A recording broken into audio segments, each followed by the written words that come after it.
Hi, I'm Frank. Here's a rundown of the newest update for my game, Pokemon Balls. Let's get started. Okay, so the iPhone X and up now have proper support so the UI doesn't look all wonky anymore, thank God. There's daily rotating highlighted modes. You can view these from the main menu. If a mode is highlighted on any given day, then the balls you poke give double coins, and then these fast coin balls will fall. If you collect one, you get 25 coins. Now this was technically in the last update, but it's important. There's a privacy button, so you can go and opt out of all data collection within the app. We personally do not collect any data, but our third-party services do. Right above that, you can see the stats button. Click on it and view a myriad of stats that span all the game modes. You can track how you play, and if you want to boost your stats for one, then you can just play that one game mode and watch them go up. Above that button, there's all the settings, and at the bottom of all the settings, there's this slider that'll make this button take some time to show up depending on what you have this setting to.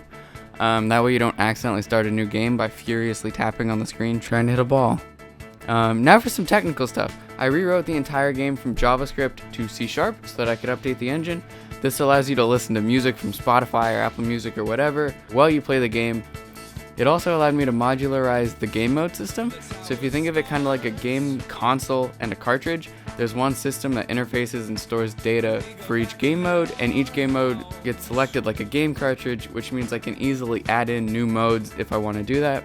And then each mode just changes the behaviors of properties of the game. I rewrote the sound system to be more simple. It just spawns an object and then deletes that object after the length of the sound clip. So now sounds can overlap, I guess. I've migrated the privacy policy from this fancy Google Doc to this less fancy web page. It's www.nerdherd.network. It's like the name of the vlog channel. This is where you can find what projects I and a few other people have worked on, as well as bios for each of us, and the privacy policy, which is the most important part. Lastly, the Android situation. So the original 1.0 version of the game was released on the Google Play Store in 2016. And in order to do this, you need what's called a key store, which encrypts signing information behind a password.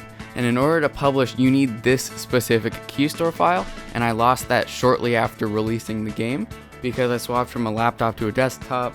Bullshit happened. When I went to release the overhaul update, or 2.0, I wanted to publish to Android, and because I didn't have the original key store file, I had to make a second one, and therefore a second Pokemon Balls page. And this is gross. Just when you make an app, save the key store. It's really hard for players to understand, and it makes you look and feel very dumb. I was looking for the files to make this video, as well as the PNB landing page, and my new laptop had the key store file on it. I was like, that's weird, and then I looked, and the property said it was created in 2016, which lined up with when I released the game.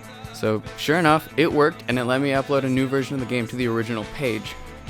If you want to download the game, go to nerdherd.network/PNB. I'll have a direct link in the description.